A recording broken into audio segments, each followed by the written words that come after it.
Hi, I'm Chip Rowan with your Armstrong Neighborhood Channel, and you're watching In the Know. For this episode, we are in Mount Pleasant, Pennsylvania, and joining me here today is Susan Ruskowski. Hello, Susan. Hi, Chip. Hi, Susan. And we also have Sharon Lesko. Hello, Sharon. Hi, Chip. And these ladies are part of the Glass Festival Foundation. It's actually the Mount Pleasant Glass and Ethnic Festival Foundation. That's the full name. And Susan, you're the president, and Sharon, you're the vice president. Yes. And these ladies are part of that team, and they're going to share about their festival that's coming up. So why don't you start out, Susan, by telling us the dates and times, and you can borrow that mic off of Sharon. There we go. This year will be our 39th year for the festival, and it starts on Friday, September 26th, Saturday the 27th, and Sunday the 28th. Okay. And the times? Yeah, the times. Friday and Saturday, it's 11 a.m. until 10 o'clock at night, and Sunday it is 11 a.m. until 7:30 at night.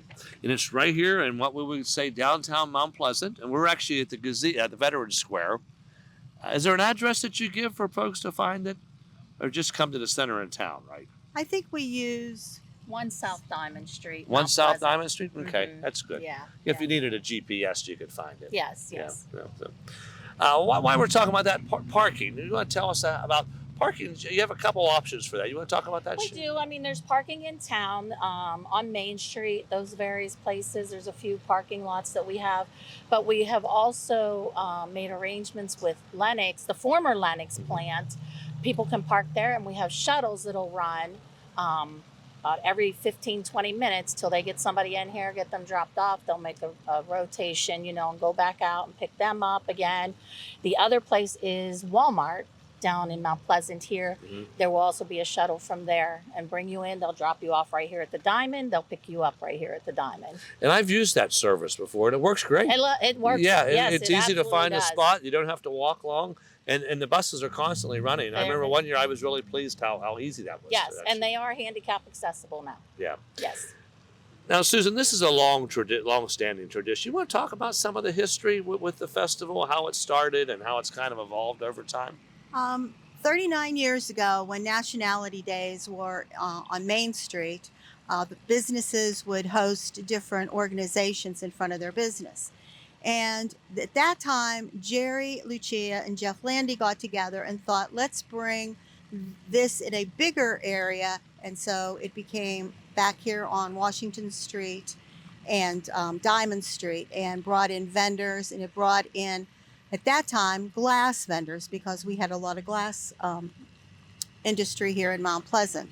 So it has just grown over the years and has come in to be something that people travel from all over to come. Yeah. Now, in addition to the glass, and there is a long tradition of glass here, it's kind of celebrating that history, I would guess.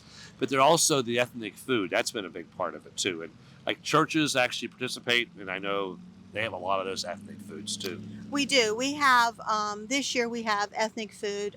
St. Pius here in town, a local church, is doing what's called a pierogi Sunday. And that is halushki with a pierogi on top. And they're also doing kolbasi. And then we have other ethnic foods. We have Chinese, Greek, Mexican, all kinds now that we've expanded. That's great.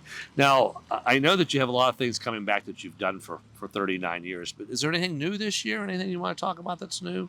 Sure. Yeah, sure. We have about 15 to 20 different vendors, new vendors coming in. Okay, that's great. We do have the blacksmith gentleman that's going to come in and do demonstrations all weekend. He's also going to be selling some of his product. We also have some new concessions. There's lots of craft vendors, people with hair bows, lip gloss, crocheted things, rings, jewelry, fragrances. There's a lot of different things coming in this year as far as vendors. In addition to all the things you've already had in the past too, so this kind of adds to it. That's right, and we don't try to repeat vendors, not repeat them, but we don't try to bring in two of the same vendor. Right. Yeah. So there's something variety. different for everybody. Yes. Yeah. Well, I know when you walk up and down Washington Street, it's just full of things to eat, things to look at. Absolutely. And all kinds of good things. Fascinating things. Yes. Yeah. Now, Susan, if you will, talk about the entertainment. Entertainment's a big part of this. So one of the stages is right here behind us, the gazebo, and then you have two other stages, I think, too, in town, right? Right. We have the gazebo, which is our main stage, and then we have Washington Street stage and down in Old Town. So this year we're having Trace Lads on Friday, Mischief, Andy Davis will be here, Springtime Hill, Corn Liquor Saints, the line dancer is coming back this year, and then Cheryl Hawk. Saturday, we start the day with the pageant here at the gazebo. Then we have Mazeroski's, that's the 60s and 70s rock group. Led Smith does a Led Zeppelin and Aerosmith tribute. This year is something new. The Westmoreland Performing Arts is coming with Good Vibrations. They'll be here on Washington Street on Saturday afternoon at 12:30. Sky Pilot is new for us on Saturday. Extreme Caution, they started at the Glass Festival many years ago. This was one of the first places that they performed, and they're coming back. We have Wild World of Animals down in Old Town, Laura Rulo, Roger and Bill, and then on Sunday is Cash Out. Johnny Cash Tribute Band will be here at the gazebo. Pendulum is going to be a CCR tribute to the veterans on Sunday. Joe Peremka is the Washington Street with the polka band. And then this year we're bringing back the Mount Pleasant and Southmoreland Scotties. They're going to have a pizza eating contest. That sounds interesting. See, that's going to be at 2 o'clock on Sunday on Washington Street. And then Junior Guthrie and the Push, he's local. He will also be on the Washington Street at Sunday. We have Square Dancers, Laurie and Shirley Duo down at Old Town, Todd Jones. So other than that, we have Kids Fest that takes place every Sunday at noon. And this year we're having the Hulk and Wonder Woman. Wow. So that's a lot of things happening. A lot. Yeah.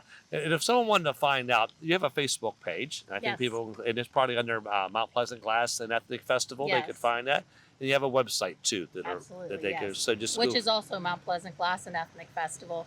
It's going to be updated this week, so they should be able to start seeing what's going to happen. Yeah, so full of entertainment, full of different activities, things for kids. This is a family event too, so you encourage families to do it. Absolutely. Yeah.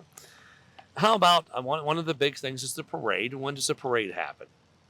The parade is 2 o'clock on Saturday. Lineup time is 1 o'clock at the corner of Eagle and Main. And how about the fireworks? Fireworks are always a tradition here.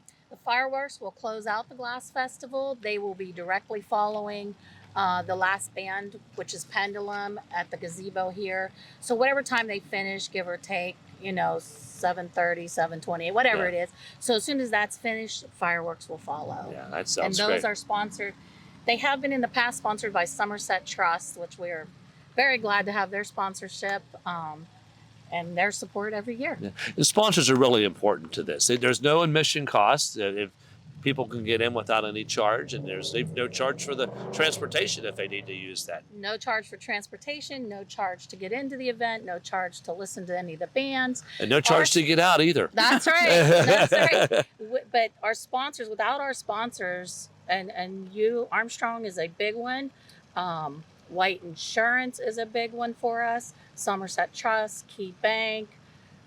Without them, it'd be hard to pull this off. Yeah, well, we're Yeah. glad to be part of it. This is a great And tradition. we appreciate it. Yeah, Yes. we're glad to be here. We'll have our booth set up over there and have our prize wheel, and folks can stop by And and those win little something. ducks. Yeah, yeah, we have those little ducks. They're very popular. Yes. They're the holiday ducks this year. We got Thanksgiving, Christmas, all kinds of that's ducks. great. That Yeah. was the best thing. Yeah, yeah. So the funds from this, I know you folks help in a lot of different ways. You want to talk a little bit about that, Susan? How you folks have helped over the years? I know you've helped in many ways. Yes. We have, and we've done the Glimmer of Hope, the Nativity Scene, the Mount Pleasant Theater Group, the Mount Pleasant VFW Auxiliary, Queens for a Cause, the Viking Football, Viking Soccer, Swim Team, and the toy drive we did with Medic 10 last year that was very successful. I remember years ago, well, not that many years, but several years ago, there was a bad flood in Connellsville. And the Glass and Ethnic Festival actually made a donation to there. So it's more than just this community at times, yes, too. yes. Yeah, Yes, they help it with is. a lot of things. So, How about, there are the two of you, but you have some helpers behind the scenes too. So you want to talk about the folks that help you to pull this off? Well, the committee of volunteers, without their support and everybody pulling together, we would not be able to do this because there's setup. I mean, without the guys, they are incredible. People have to put up banners, tents, and all these committee. Everybody just pulls together at the end, and that's what makes it successful. It's a lot of If work. we did not have the committee and volunteers, we'd be lost. Yeah, and some have been with the committee for years. And Absolutely. there's also some new blood too, which is always nice to see. That is also. right. That is right. Yeah. Yes. New ideas always All- is good. We're always looking for new ideas. Yes. Yeah, that's great. Yeah. Well, we wish you well with the festival this year. Hope you have good weather, and I know it's always a good time and always good things to eat. And Susan, if you'll wrap us up by telling us the dates and that basic information again, please. The Glass Festival starts on Friday, September 26th at 11 a.m. until 10 o'clock at night. Saturday, it starts on the 27th, starts at 11 o'clock until 10 o'clock at night. And then Sunday, we start at 11. And we're done at 7:30, and we close out with fireworks. And everybody should come and have a great time. Pray for good weather. Rain or shine. Yeah, it's rain or shine. And The shine's more fun. That's right. We like the shine. That's it. And I guess, as Sharon has reminded me, next year will be our 40th anniversary. So we're planning on something big. Yeah, that's great. That's well, right. thank you for your work. I appreciate what you do for the community and give us something a way to celebrate the history here. Thank you, Jeff. You're Thank welcome. you so much. You're very Thank you. welcome. And now you're in the know.